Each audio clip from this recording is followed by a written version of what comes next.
Bonjour, bienvenue dans On s'explique. J'ai le plaisir de recevoir aujourd'hui Éric Dompe, fondateur et CEO du parc Paradisa. Bonjour Éric. Bonjour Frédéric. On s'explique. On s'explique. Doit-on encore présenter Paradisa, l'une des plus belles success stories wallonnes, une success story belge, une success story européenne. Ce parc zoologique a été élu plusieurs fois plus joli parc, meilleur parc zoologique d'Europe. Son histoire remonte à 30 ans. Éric, vous découvrez il y a 30 ans ce domaine de l'abbaye de Cambron. Vous tombez amoureux, vous décidez d'acheter ce parc pour faire une espèce de domaine réservé aux oiseaux. À l'époque, on vous a pris pour un fou. Oui, en fait, on m'a même pris pour un con. Et d'ailleurs, quelques années plus tard, quand j'ai vu le dîner de cons, je me suis totalement retrouvé dans la candeur, la naïveté, l'innocence, je dirais quelque part de l'incompétence et de l'espérance de Villeray, de l'acteur Villeray. Aujourd'hui, évidemment, j'en souris, mais je dois reconnaître que j'en ai beaucoup souffert. Oui, parce j'ai perdu des amis quand j'ai commencé ce projet. Donc ça a été un long moment de solitude depuis la découverte de cette merveilleuse abbaye jusqu'à l'idée en fait qui est née quelques jours plus tard, parce qu'en l'espace de quelques jours, ma vie a totalement changé. J'ai eu quelques chances dans ma vie. La chance est importante. Ouais. Si vous balancez vos bras tout autour, vous avez plus de chances de la saisir.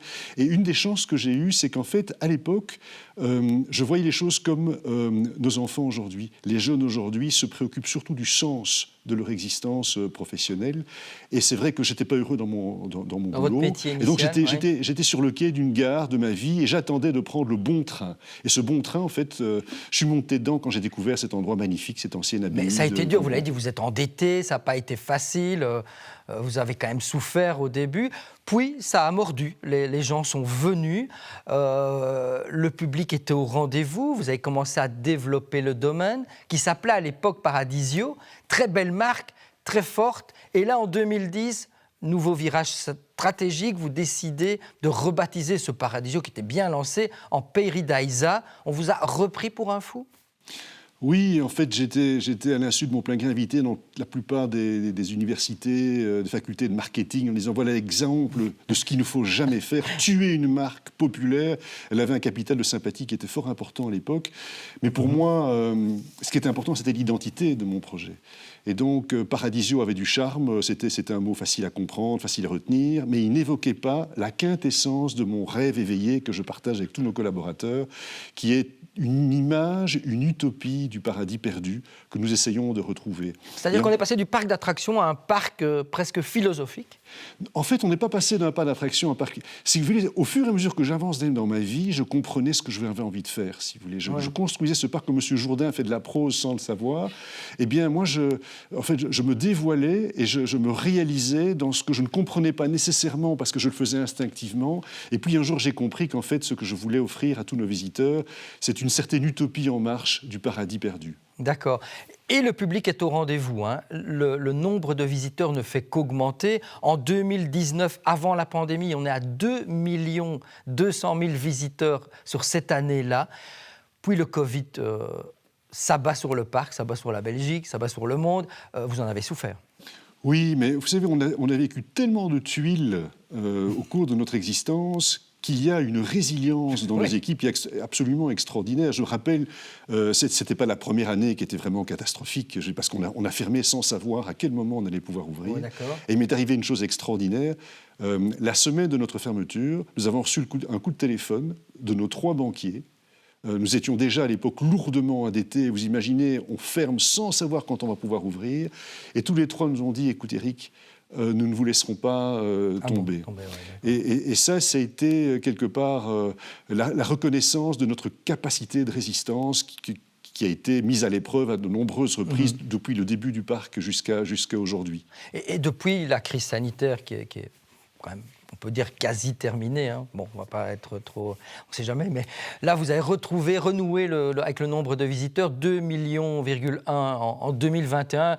Ici, pour 2022, les chiffres ne sont pas encore définitifs, mais vous avez retrouvé le niveau... On fait aussi bien qu'il y a 3 ans. Tout ça est encourageant pour la suite, bien entendu. Entre-temps, vous avez aussi développé une offre hôtelière. C'était aussi un sacré défi. Ça cartonne. Oui, ça coordonne beaucoup plus que je ne le pensais. En fait, l'idée m'est venue une nuit dans un désert. Je me suis dit, ce serait quand même extraordinaire de pouvoir offrir la magie de la nuit à nos visiteurs. C'est comme ça que l'idée est née.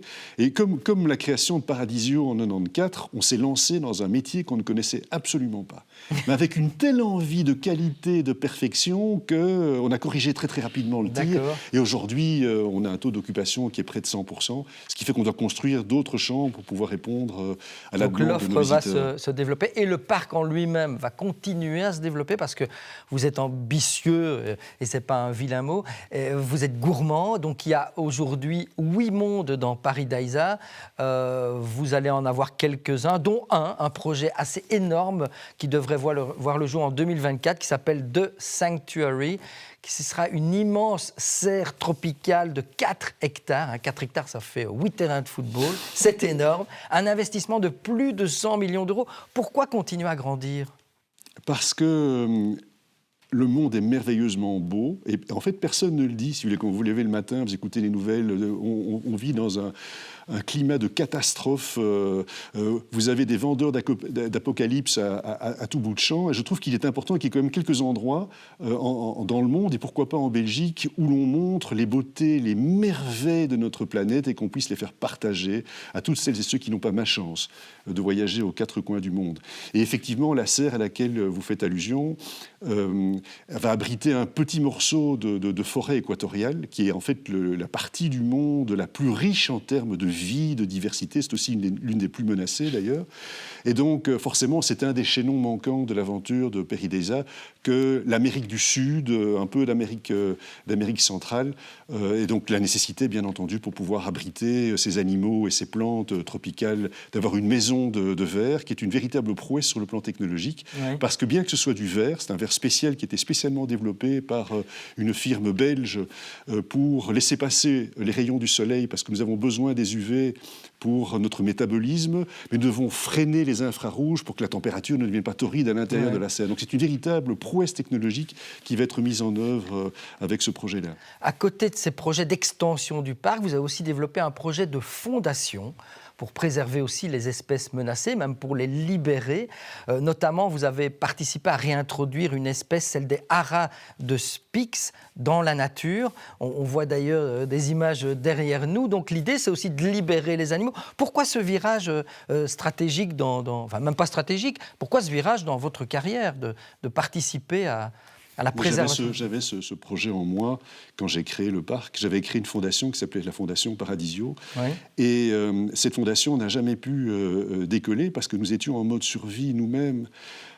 J'en profite, vous me tendez une perche que je saisis à 2 mains. Malheureusement, dans notre région, je dirais, on critique la croissance parce qu'on l'assimile systématiquement à la pollution, à une lourde empreinte écologique, alors qu'on pouvait très très bien croître avec moins de moyens, je dirais, en montrant un exemple de sobriété. Je dirais, dans 7 ans, nous serons totalement neutres au plan carbone. Vous avez de grandes entreprises qui se disent on va faire ça en 2050. Ça veut dire qu'ils vont faire reporter le poids de tout ça sur la prochaine génération. Nous, dans 7 ans, on sera totalement neutres, alors que nous avons une consommation énergétique qui est très très importante, pas pour les humains, pour offrir les meilleures conditions de vie à nos animaux, et singulièrement aux mammifères marins. Nous avons des systèmes de filtration, d'ozonation, etc., qui sont très très consommateurs d'énergie. Et donc, heureusement, si vous voulez, qu'aujourd'hui, le succès du parc nous permet de réaliser des projets que nous avions dans nos rêves il y a maintenant presque 30 ans et qui aujourd'hui peuvent se déployer. Vous prenez l'exemple de l'Ara de Spix, c'est une merveilleuse aventure. Parce qu'il s'agit d'un oiseau qui a totalement disparu dans la nature. C'est un des plus beaux perroquets au monde. Le dernier perroquet vivant à l'état sauvage est mort il y a une 20aine d'années. Ces oiseaux ont été réunis, donc ils se trouvaient dans des collections privées, ils ont été réunis au sein de 2 fondations, une fondation allemande et la nôtre, et au mois de juin de l'année dernière, nous avons relâché les premiers haras de Spix. Ils sont coachés par d'autres haras, d'une espèce très très proche, qui sait comment se nourrir, qui sait comment échapper, si vous voulez, aux dangers de la nature sauvage. Et si nous réussissons, c'est-à-dire si des couples de ces oiseaux nés parmi les hommes arrivent à pondre des œufs et à élever leurs jeunes à l'état sauvage, eh bien, on aura démontré que les réintroductions, c'est vraiment possible. D'accord. Mais je reprends la perche que je vous ai tendue. Ça veut dire quoi? Ça veut dire qu'on vous a mis des bâtons aussi dans les roues et que paradoxalement, les gens qui entouraient le parc n'aimaient pas le succès. Ça veut dire qu'en Wallonie, il y a encore cette image qu'on n'aime pas les grands entrepreneurs? Je pense, si vous voulez, que le souci culturel qui est explicable, qui est lié, je dirais, à la désindustrialisation de notre région depuis les années 80, explique une espèce de fatalité, de sentiment, si vous voulez, d'échec, qui est impossible d'être grand. Pas grand dans le mauvais sens du terme, je fais plutôt référence à la grandeur, c'est quelque chose de beau qui dépasse nos frontières, qui peut rayonner autour de la Wallonie. Donc il y a un vrai souci culturel qu'il faut essayer de rencontrer. Maintenant, vous savez, tout projet, quel qu'il soit, est voué à des critiques, à des résistances, à des obstacles. C'est pas grave. Les vrais problèmes que nous avons rencontrés au cours de notre histoire sont des problèmes internes, c'est des problèmes opérationnels, c'est des problèmes d'apprentissage, parce qu'en fait, personne n'a jamais créé un parc comme celui-là. Donc forcément, on a fait plein de bêtises, on a connu plein d'échecs, et ce sont ces difficultés-là, en fait, qui nous ont certainement coûté le plus en cheveux blancs et en autres soucis. Les oppositions, elles existent toujours dans le domaine artistique, dans le domaine de l'entreprise. C'est pas grave, c'est normal. Je parlerai bien encore avec vous 10, 12, 15 minutes, mais on arrive tout doucement au terme de cette interview. Éric Dompe, quand vous vous retournez, double question. Est-ce qu'il y a un sentiment de fierté?